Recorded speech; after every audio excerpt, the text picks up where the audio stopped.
This is an ABC News special report. Good morning. We're coming on the air right now with breaking news. For those of you watching with young children in the room, you may want to ask them to leave right now. There has been a shooting at a synagogue in Pittsburgh, Pennsylvania. Just moments ago, police reporting there are multiple casualties with 3 officers shot. The suspect is in custody. This all happening at the Tree of Life Synagogue in the area of Wilkins and Shady Avenues in Pittsburgh's Squirrel Hill neighborhood. Multiple law enforcement agencies now responding. Police are telling people in that area to avoid the area. They are also telling people who live in that neighborhood to stay in their houses and lock their doors, saying it is not safe to be out. You can see there is a heavy police presence at that location. We are also told that ATF is responding as well. Let's check in now with Pierre Thomas, our senior Justice Department correspondent. Pierre, what's the latest that you're hearing? Well, federal authorities are obviously now aware of the situation. As you just mentioned, ATF is responding to the scene. I imagine that we will also see an FBI presence. Awful situation. Obviously, law enforcement in these kind of situations will share information as quickly as they can. Senior officials here in Washington are trying to get additional information.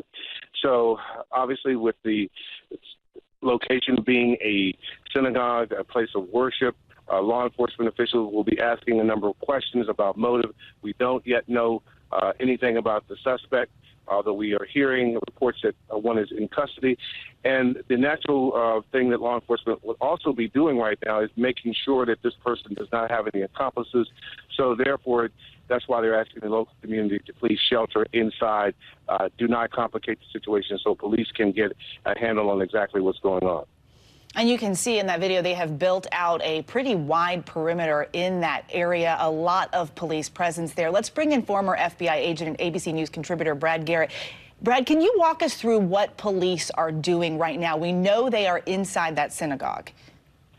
So it would appear, Eva, you got one shooter who is in custody, but the problem is until you actually clear the building, go in every room, every broom closet, every corner of that synagogue, you can't say for sure it's a clear building because did he bring someone with him? Are there possible explosives?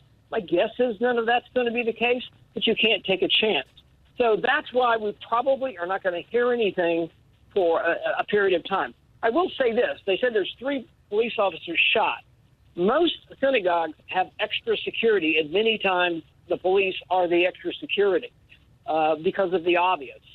And so they may have confronted this guy early on, and sadly got shot. Let's bring in former FBI Special Agent in charge and ABC News contributor Steve Gomez, talking about those officers that were shot. And we're only hearing about multiple casualties, not a specific number. Can you comment about what these officers may have been facing and just how violent this may have been? Yes, good morning, Eva. So it's a very interesting dynamic here. You've got 3 officers shot. You have a suspect who is described as having surrendered. I have to believe that when the suspect was inside, the officers made entry because they probably heard either shots being fired or a lot of yelling and screaming, and they had to make entry. They had to try to bring a stop to this situation. So they go in there, and obviously since they were shot, it must have been a gun battle. So it's very interesting that the suspect has surrendered because a lot of times these suspects, when they get into that kind of gun battle, I mean, they're there to die for their fight. I mean, whatever they are there for, they realize they're gonna probably end up going at it with the police. So it's interesting that he surrendered. It'll be a big question as to what happened at that point, but hopefully these officers are safe and they're going to be okay. Let's bring in former Dallas police chief and ABC News contributor David Brown. You were the police chief in Dallas during that mass shooting that happened there. When officers go into a situation like this, how do they walk into a building? You walk in very carefully, but with a sense of urgency because time is of the essence to stop the shooter from causing more harm.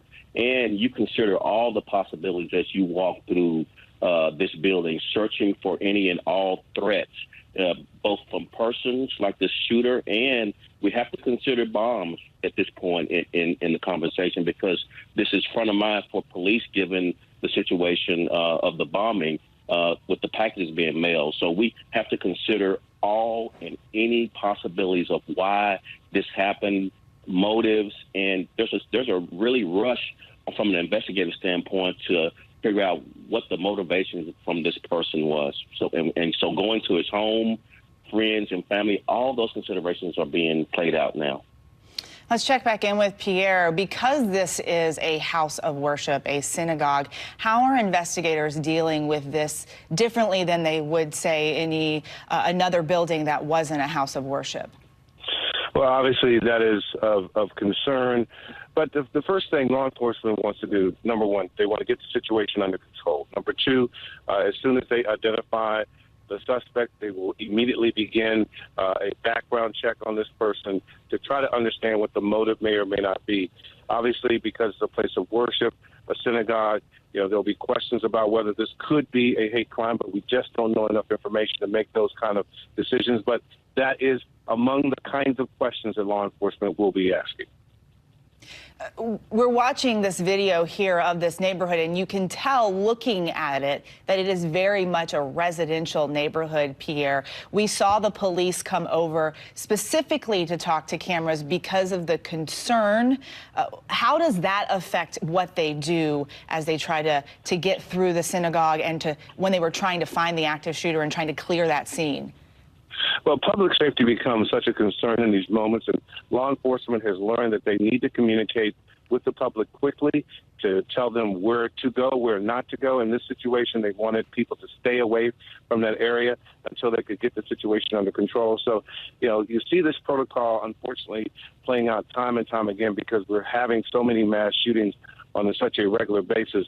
This is now almost routine in this country to see multiple people shot in situations just like this. We're watching video now. It looks like SWAT team members going in and out of that area. What are they doing at this point as they walk back and forth?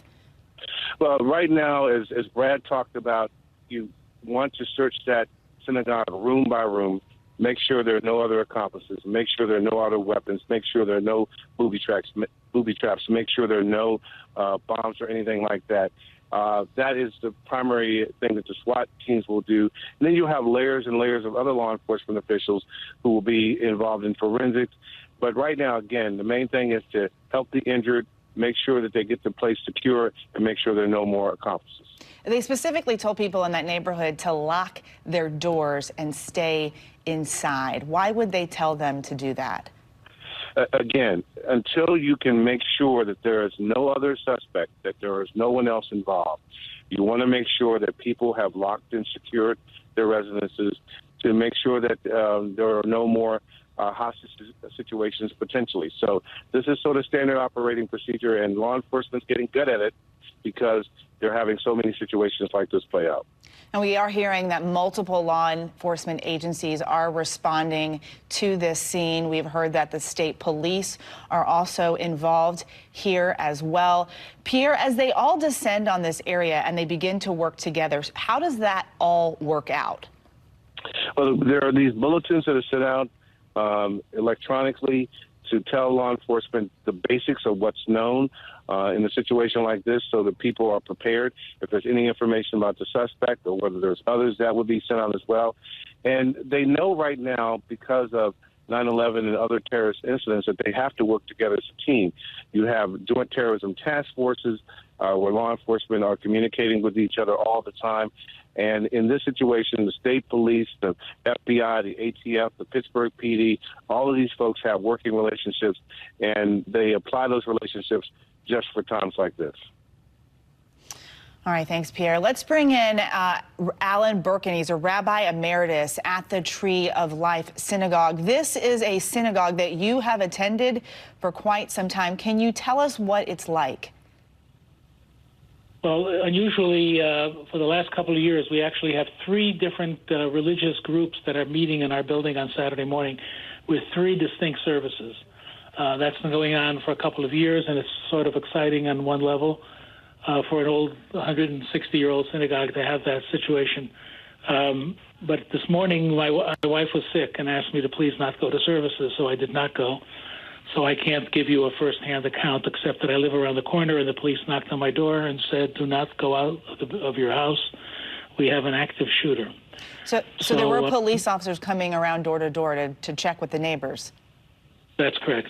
We live in a very Jewish neighborhood. Squirrel Hill is a part of the city of Pittsburgh. It's about 40% Jewish, and it's known as a Jewish community. Now, have you heard from any of your friends who are inside the synagogue? No. Any of your friends that potentially have gotten out?